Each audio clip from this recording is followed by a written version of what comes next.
Before you set another financial goal, you need to audit your financial status.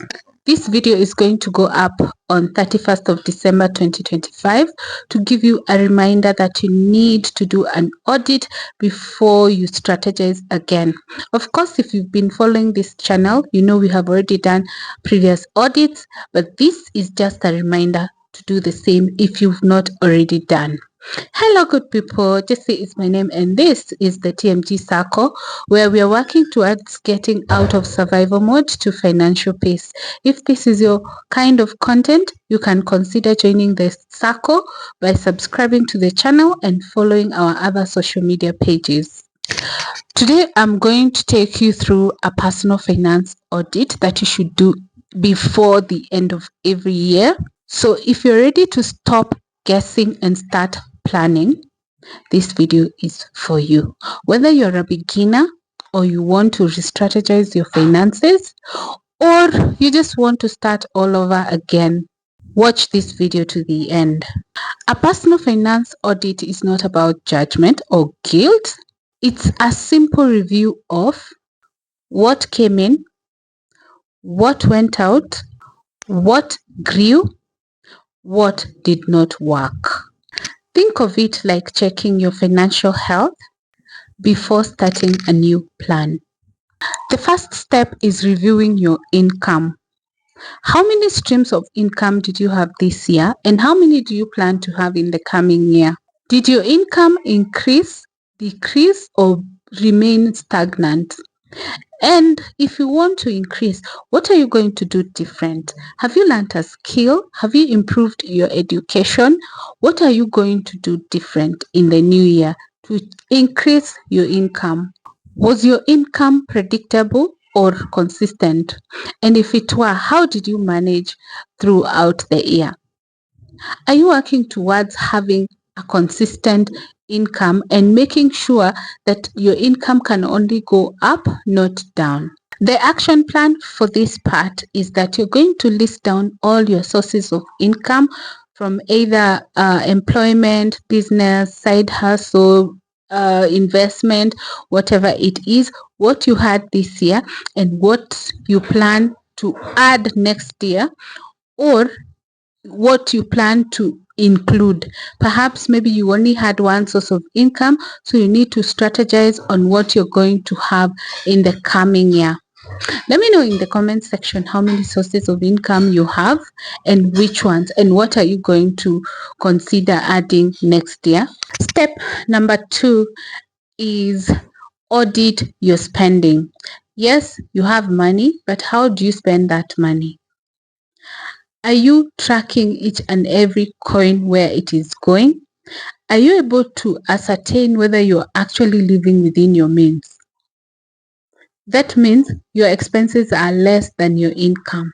At this point is where honesty matters. So you need to list down your fixed expenses, your variable expenses, your one-time or impulse spending expenses. That way, you will see how much you need to sustain your lifestyle, just the basics, how much you can manage with your wants, and whether you can actually afford to have impulses and treats, and maybe how you can manage your one-time spending. For instance, if you have an insurance expense coming up in the year, have you budgeted for it, or it's going to surprise you yet again? If you haven't, it's time to come up with a plan of how you're going to cater for that insurance without affecting your normal expenses. Once you analyze your spending, you need to ask yourself these questions. Where did your money go this year? And do you still want the money to go to the same place? Or are you going to do some things differently? Which of your expenses added value to your life? And if it did, then it means you should consider increasing that expense. Perhaps on the flip side, you check the ones that didn't add value to your life, and you can reduce and increase the one that added value to your life.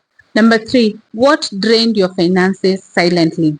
You could have gone through maybe a tough time, maybe a sickness, or maybe you had an issue with your finances. What was eating up your finances? That means you need to create a buffer emergency fund to cater for that which is silently eating up into your finances without being considered in the budget. The task we're going to do for this step 2 is highlight 3 habits you want to do away with in the coming year, and look for 3 habits that you want to adopt in the new year when it comes to spending. The next thing we're going to look at is savings and emergency fund. Remember, if you don't have an emergency fund, you may be making progress in all other areas, but an emergency hits and it takes you back. So we need to have it also on check. You need to ask yourself, do I save consistently? And by saving consistently means every month you must save without an option. Basically, you have to put aside savings.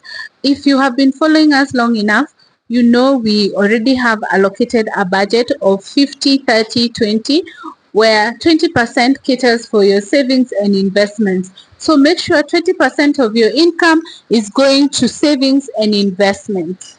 Ask yourself, do you have an emergency fund? Can you imagine if something happens and you've just started investing and you cannot even handle an emergency? You need to make sure that you have an emergency fund, which we said at least 3 months to 12 months worth of living, which means in case anything happens to your main source of income, you can sustain your life for 12 months as you figure out what next, or maybe as you build up a business. The third question relates to the emergency fund. So you need to ask yourself, in case of an emergency, how many months can I take care of myself without straining? How many months can I survive without strain? If you answer this question and you realize maybe you're just below 3 months, you need to at least go up to 6 months, if not 12 months. The money move or money task for this particular point is calculate your current savings and decide whether it is reasonable enough and realistic. Do you need to increase or simplify? Remember, if you already have 12 months worth of living, you don't need to increase your savings. Now you need to go further and start investing, because investing will create wealth, but savings won't. Remember that. Don't always find yourself just saving. Remember to invest. It is also very important. Step number 4, we are going to review debts. For you to be able to manage your debt, you need to be aware of how your debt is like. Is it burdening your finances? Is it manageable? Is it adding value to your life? Or you just have debts that has been used for consumption and not development, which is what we call bad debt. If you use debt for consumption, that is defined as bad debt. If you want to have a good debt, you take a debt for development projects, which will give you returns. But you cannot be paying interest when you're not getting returns. So you need to balance and be certain of the fact that you cannot handle bad debt, especially if you're a beginner or if you're struggling financially. Debt should not be on your list until you understand how to take good debt. When analyzing your debt, you need to understand your total outstanding debt. You need to analyze the interest and the monthly repayments, whether they align with your current financial capacity or you're actually straining. Ask yourself, did my debt increase or reduce? And was it good or bad debt? Which debt slowed my progress the most? For the next 6 months, choose one debt that you're going to significantly reduce. You can take either the high interest debt or the bigger debt, depending on what works easier for you, because sometimes you may need to reduce the high interest to reduce the monthly debt burden. Step number 5 is investment and wealth check. You need to know whether you're growing, or you're just continuing to live hand to mouth, or you actually have created something that can grow over time to sustain you in the long run. You need to ask yourself the following questions. Did I invest this year? What type of investments did I do this year? Did I understand the risks and the returns? Remember, I have always said for you to be able to enjoy your investments and to have a stress-free investment journey, you need to understand the risks, the returns, and how they actually work. Let me know in the comment section which investments you considered this year and whether you understood the investment before getting into them or you went with the flow. The money move for this step is that you're going to ensure that you learn the different types of investments before you invest. You need to increase contribution towards your investments. You can reduce your wants and accommodate more to your investments. Of course, having saved for your emergency fund and ensure that at least you have 3 to 6 months worth of living, but I always recommend the ideal is 12 months. If you're a beginner, you start with low risk returns. You don't want to start with heartaches or stressing over your investments and you're just starting up. Get to the low investments as you progress. Step number 6, analyze your financial habits and mindset audit. Remember, everything starts with how you program your mind. So it has to be part of the audit for the year for you to be able to actually make a change or do better in the new year. Ask yourself, did I plan my money or did I overreact? That is spending without a plan. Was I consistent or emotional with finances? What financial habit helped me the most in this year and what am I going to take to the new year? Money move for this step.